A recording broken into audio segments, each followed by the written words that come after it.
Hello everyone, welcome to this new session on verbal ability. My name is Ashish and today we are going to discuss some tricks to solve questions on grammar. Grammar is usually a very confusing topic for people जिनका English पे command, language पे command अच्छा नहीं होता. So some of the people they skip this topic altogether. Some of them they try to solve grammar questions through whatever reading habits they have. तो वो पढ़ के देखते हैं कि ये सही लग रहा है नहीं लग रहा है and then they try to answer. And some of them have a very good knowledge of grammar rules तो वो उसके थ्रू सॉल्व करने की कोशिश करते हैं. कैट में as such direct question grammar का नहीं आता, but in the other management exams like IIFT और ZAT और CMAT और स्नैप और एनमैट, यानी कैट को छोड़ के अगर देखा जाए तो almost every exam will ask you the questions on grammar. So grammar becomes a very important thing. एक और चीज़ जो इम्पॉर्टेंट हो जाती है that is our CAT booster sessions जो कि स्टार्ट हो रहे हैं 3 नवंबर से. So those who want to give a boost to their CAT score they are most welcome to join these session. 3 नवंबर से स्टार्ट होंगे. वीक में 4 to 5 सेशंस ये हुआ करेंगे. ट्यूसडे, थर्सडे, सैटरडे, संडे और पब्लिक हॉलीडेज जो भी होंगे रात को 9 बजे. So that will be the timing and we will cover topics from arithmetics to number system to algebra to geometry to set theory and RC summary parajumbles and LRDI as well. And the specific thing that I want to tell you about this session that we will only cover moderate to high difficult level question. हम कोई भी easy question इसमें solve नहीं करेंगे. So these sessions are ideal for the students who are scoring around 50 to 70 percentile in their mock and they want to increase their actual CAT score. So this session could be the difference between a 90 and a 70 percentile. So hope to see your love and support for these session. अगर आप इनको join करना चाहते हैं तो link is there in the description. Now come back to our today's agenda which is grammar. So we'll discuss 5 important tricks with the help of 5 questions. सबसे पहला question आपकी screen पे है. From the statements in the question choose the one that expresses the idea most correctly. यानी इन चारों में से जो सबसे ग्रामेटिकली करेक्ट एक्सप्रेशन है वो हमें सेलेक्ट करके आंसर मार्क करना है. So first you try and then I will let you know what is the answer. So pause the video, mark the answer and then come back to see the solution. A statement says either you or he have to be here. B says either you or he has to be here. C says neither you nor he have to be there to be here. D says neither you nor they has to be here. So this is one of the most frequently asked questions on grammar. और इसमें students काफ़ी बार confuse हो जाते हैं कि इसमें solve करें तो कैसे करें. सो इसकी एक बहुत ही सिंपल सी ट्रिक है. यहाँ पे जो वर्ब है विच इज़ आइदर हैज़ और हैव, सब में यही है हैज़ और हैव. तो जो वर्ब हमें यूज़ करनी है, सब्जेक्ट हमारे पास यहाँ पे 2, यू भी है और दूसरा सब्जेक्ट है ही. सिमिलरली यहाँ पे यू एंड ही, यहाँ पे you and he and last में you and they. So we have 1 verb and 2 subjects.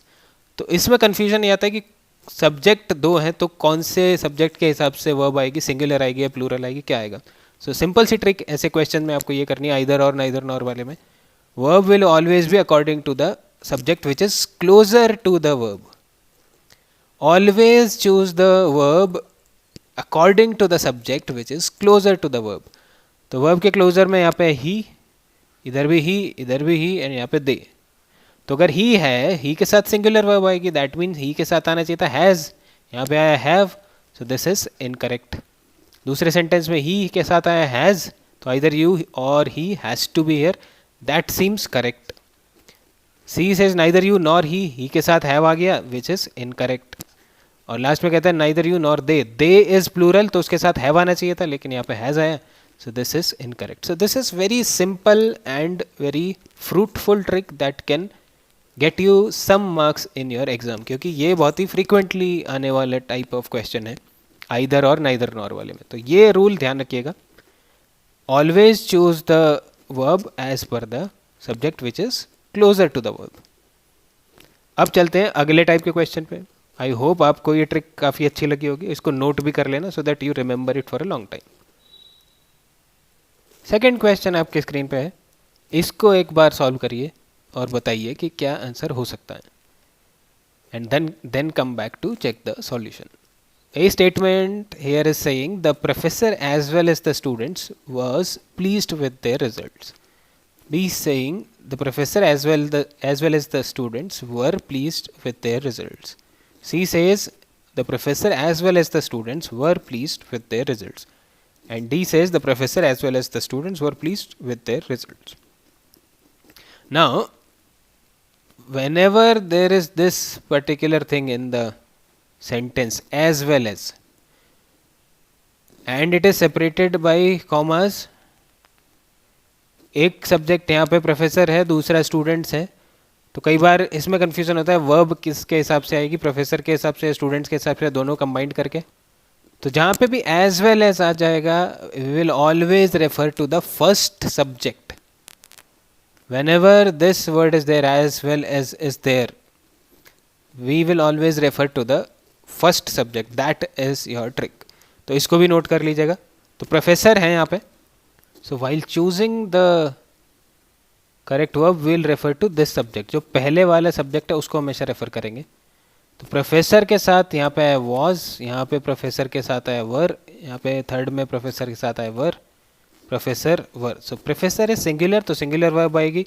So that means professor के साथ आना चाहिए वॉज, ना कि were. So the correct option here is option number A. So ये थी हमारी दूसरी ट्रिक। Let's move on to the next one now. So A, B, C, D, again we have 4 sentences, we need to choose the correct one. A says the best part of the program is the dances. B says the best part of the program are the dances. C says the best part of the program are the dance. And D says the best part of the program is the dances. Now there is one concept in grammar known as subject verb agreement. Subject verb agreement. That means the subject and the verb, they need to agree to each other. Subject is what is the doer in the sentence. तो subject और verb एक दूसरे के साथ agree करने चाहिए। यानी अगर singular subject है तो accordingly singular verb आएगी, अगर plural subject है तो accordingly plural verb आएगी। तो A sentence is the best part of the program. सभी में subject यहाँ पे देखिएगा, this is the subject, best part, part is singular, तो उसके साथ वर्ब भी सिंगुलर होनी चाहिए। So is seems correct in agreement with part. B says the best part are, तो पार्ट के साथ आर नहीं आ सकता, these are not in agreement, so this is incorrect. Third says the best part are, again not in agreement. D says the best parts, now it is a plural subject, तो यहाँ पे आना चाहिए था are या were whatever, but plural के हिसाब से आना चाहिए। So again these are not in agreement. So the only subject verb agreement is there in option number A. So that is the answer. Let's move on to the next one. So there are 4 sentences again. A says children begin with loving their parents. As they grow older, they judge them. Sometimes they forgive them. B says children begin by loving their parents. As they grow older, they judge them. Sometimes they forgive them. C says children begin by loving their parents. As they grow older, they judge them. Sometimes they forgive them. Children begin by loving their parents. As they grow old, they judge them. Sometimes they forgive them. So all the sentences are exactly same except the punctuation marks. तो पहले में दोनों semicolon है, यहाँ पे comma है, एक semicolon है, देन सेमीकॉलन पहले आ गया, कॉमा बाद में आ गया, then comma, then semicolon. So that is what is given. Now हर एक सेंटेंसेस में देर आर 3 इंडिपेंडेंट क्लॉज. ये तीनों इंडिपेंडेंट क्लॉजेज हैं. Children begin by loving their parents, this is the first one. As they grow older, they judge them, this is the second independent clause. And third says sometimes they forgive them, this is the third independent clause.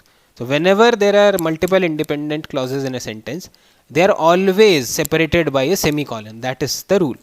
So जहाँ पे दोनों जगह semicolon है, that will be the correct one. So A will be the right answer in this case. Let's move to the final question.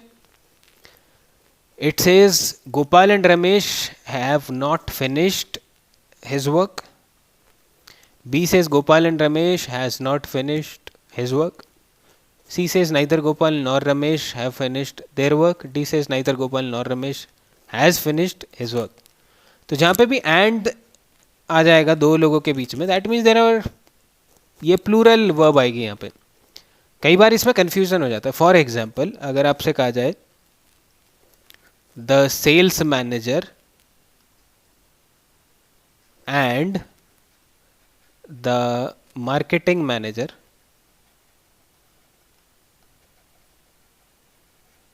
Dash arrived, और आपसे कहा गया कि बताइए क्या आएगा, हैज़ या have. The sales manager and the marketing manager has और हैव अराइव्ड, ये आपको बताना कि इसमें हैज़ आएगा या हैव आएगा. तो ये ध्यान रखिएगा, यहाँ पे एंड आया, दो लोग हैं, so now it becomes a plural thing. दो लोग हैं, एक सेल्स मैनेजर है, एक marketing manager. So we will use accordingly the verb have. Sales manager and marketing manager have arrived. तो यहाँ पे भी क्या है, गोपाल एंड रमेश दो लोग हैं तो हैव आना चाहिए. लेकिन एक प्रॉब्लम है यहाँ पे, अगर दो लोग हैं हैव आया है तो यहाँ पे हिज कैसे आ सकता है. हिज तो सिंगुलर के लिए आता है, हिज मतलब एक इंसान. तो that is the problem with this statement. So A is incorrect. Gopal and Ramesh has तो आ ही नहीं सकता, गोपाल एंड रमेश आ गया तो हैव आएगा. So this is incorrect. So दो सेंटेंस तो गलत हो गए हमारे. सी और डी में नाइदर नॉर वाला केस है, तो हमने सबसे पहला रूल इसी का देखा था. अगर नाइदर नॉर वाला केस होता है तो वर्ब के पास वाले सब्जेक्ट के अकॉर्डिंग हम यूज़ करते हैं. तो रमेश के साथ क्या वर्ब आएगी ये हमें देखना है. रमेश हैव और रमेश हैज़. तो Ramesh is singular, so has is more appropriate. So this is gone. This is correct. Neither Gopal nor Ramesh has finished his work. So that is the correct one. And that brings us to the end of this session. I hope आपने पांचों चीज़ें अच्छे से note कर ली होंगी. ये session आपको कैसा लगा ये आप कमेंट बॉक्स में बता सकते हैं. Should I bring more such sessions to you, ये भी आप सजेशन दे सकते हैं. I read your comments and suggestion very carefully. So अगर आपको कोई भी चीज़ ऐसी लगती है that on which I need to make a video, you can simply drop a comment. So आज की वीडियो में इतना ही. Hope to see you all in the cat booster sessions. Description में जाके आप अपनी details दे सकते हैं. We'll meet again with something new. Till then, keep learning.